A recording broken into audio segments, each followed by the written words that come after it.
Okay, so hear me out. Conflict in relationships is a good thing.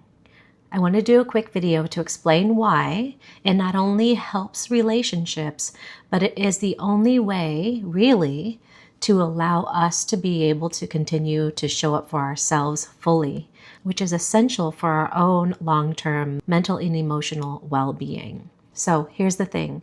When a couple says they never fight, it actually raises some red flags for me. And the reason is, if you're never fighting, it means that there's some conflict avoidance that's going on, and or there's some degree of enmeshment or codependency happening.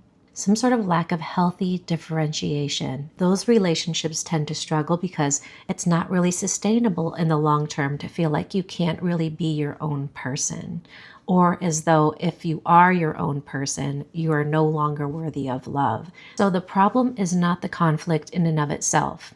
When we're in conflict with someone, it's often because our views differ, or our values differ, or our opinion on how to move forward with something differs. The fact that they differ isn't a bad thing. So the sign of a healthy relationship is not when there's an absence of conflict. It's actually when the people in the relationship feel as though conflict is safe to have, and they have a sense that the relationship can tolerate differences of opinion, and that working as a team to reach resolution of the issues at hand is possible. When those things exist, it creates a lot of safety and security in relationships. And that's what you want, more than a conflict-free relationship. So the problem is not conflict, it's the fact that most of us don't really know how to have it in a way that feels safe. So I want to talk a little bit about that. And in the process, I want to bring to the table the idea that there is a way to go about conflict that embraces a lot of what we already know about somatic awareness and mindfulness. And in fact, when we're in a conflictual situation, because we're in fight or flight, it's the perfect time to practice this. So I want to talk about a really simple strategy that can really change the way you engage in conflict in a relationship. Notice that I said simple and not easy, because it's not necessarily easy. What this strategy entails is that when you notice you and somebody who you care about are entering into a conflictual zone and one or both of you is slipping into fight or flight, it's imperative that at least one of you is aware that that's happening and that that person takes the brave step to say that the conversation needs to pause. This is going to make some people really frustrated because when we're in fight or flight, there's a certain percentage of us that really just want to get at the heart of the matter because we're too dysregulated to be able to sit with the ambiguity of the conflict without having it be resolved. So we want to pin it down, resolve it, and get it done as soon as possible. But the urgency around that is your nervous system lying to you. It really usually is not urgent. Realizing this is really hard in the moment because all of your body chemistry in fight or flight is going to tell you that everything's urgent. That's why it takes so much bravery to be the one to say that the conversation needs to pause.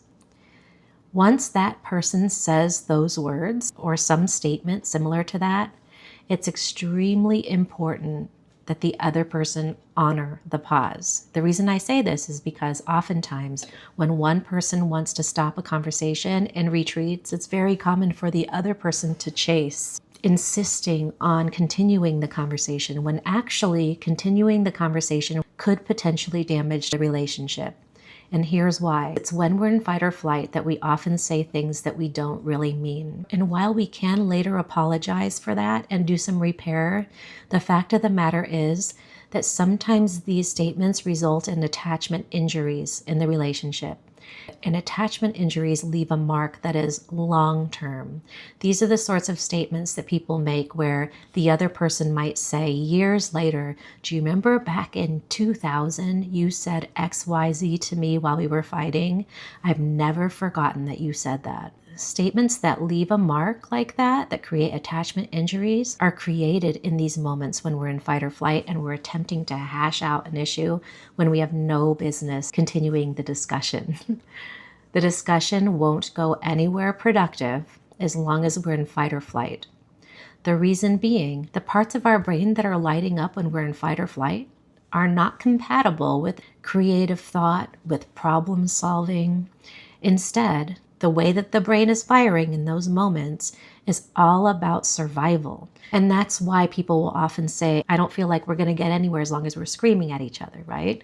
So we instinctively know this, and yet we put pressure on ourselves to be able to do it. Let's consider that that is simply not the right time to try and problem solve and have a creative discussion around disagreements. So instead, it's really important that one of you can be aware of the fact that this conflict is slipping out of hand. One or more of us is in fight or flight, and then can request the pause and then exit the conversation, physically removing themselves from the room. So anyone who's listening who has some conflict avoidant tendencies or like an avoidant attachment style in any way, you're going to love this strategy. You're going to shine at the strategy because you're going to want to end the conversation. And so right now I'm going to say, if this is you in the relationship, you're in charge of hitting the pause button because you're the first one who's going to be aware of the need to do it.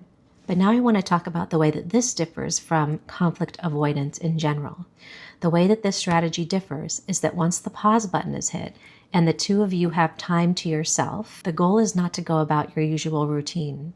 If possible, the goal is to actually sit with yourself, sit with your emotions, sit with the sensations in your body, gather the information that your body is trying to communicate to you, maybe even write it down or put a note in your phone about what sort of clarity is emerging for you as you somatically sense into what it is that's getting kicked up for you, what's triggering fight or flight, and then meet your body where it is in an act of self-soothing.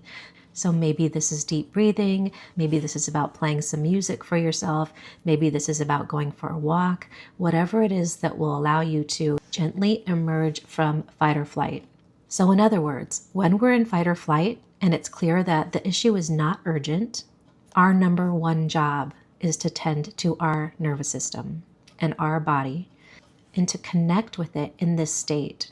Because there's usually a lot of rich information waiting for us here, not just about the other person and the conflict, but also about ourselves. So just by taking a pause, we can actually not only avoid doing damage to the relationship by creating attachment injury because we said something that we didn't mean, we also get the benefit of learning a lot about ourselves, which then can be used in the circle back. The circle back is what happens next.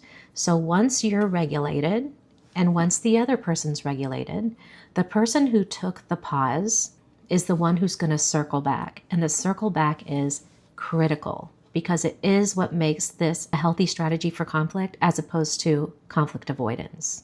With conflict avoidance, there wouldn't be a circle back, right? So the one who paused is the one who's in charge of circling back when both parties are regulated and saying some version of, I think it's time for us to finish our conversation.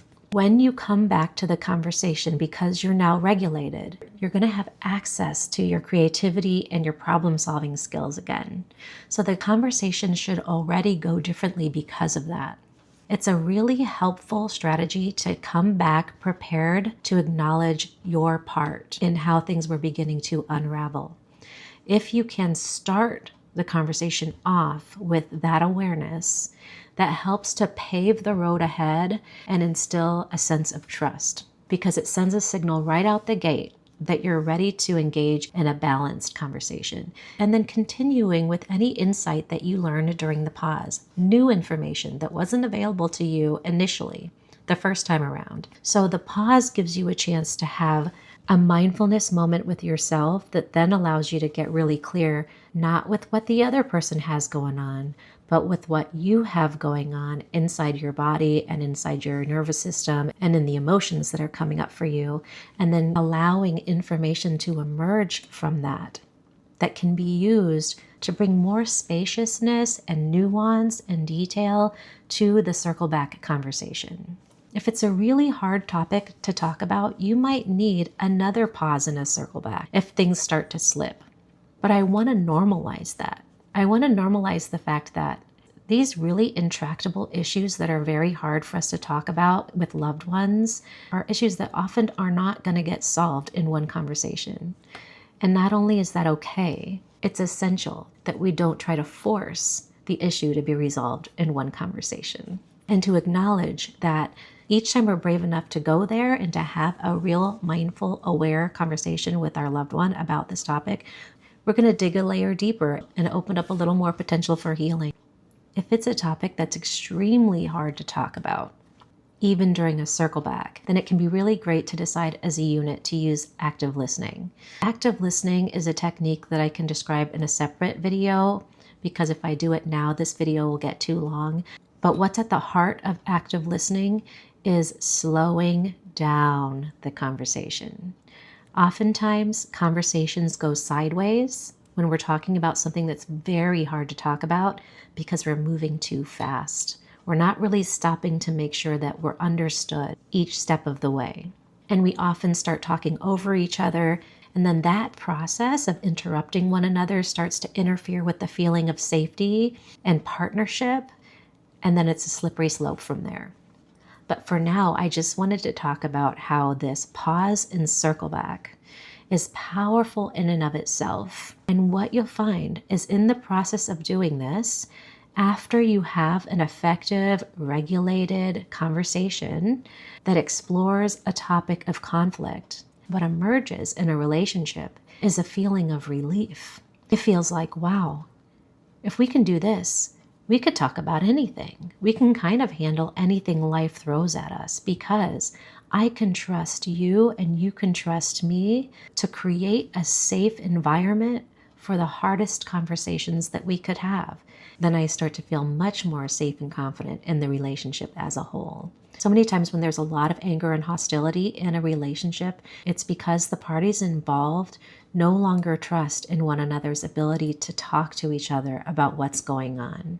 And so all of this pent-up emotion has nowhere productive to go. And so there are these random outbursts that just discharge that accumulated energy in the body. And those outbursts end up being really harmful, chipping away at the foundation of the relationship itself. I hope this was helpful. I feel like this is super important. This is an area that really connects a mindfulness practice with relationship health. And those are two areas that don't often get talked about together. So I wanted to come on and bridge that gap just a little bit today. I'll come back with a new video soon. Bye.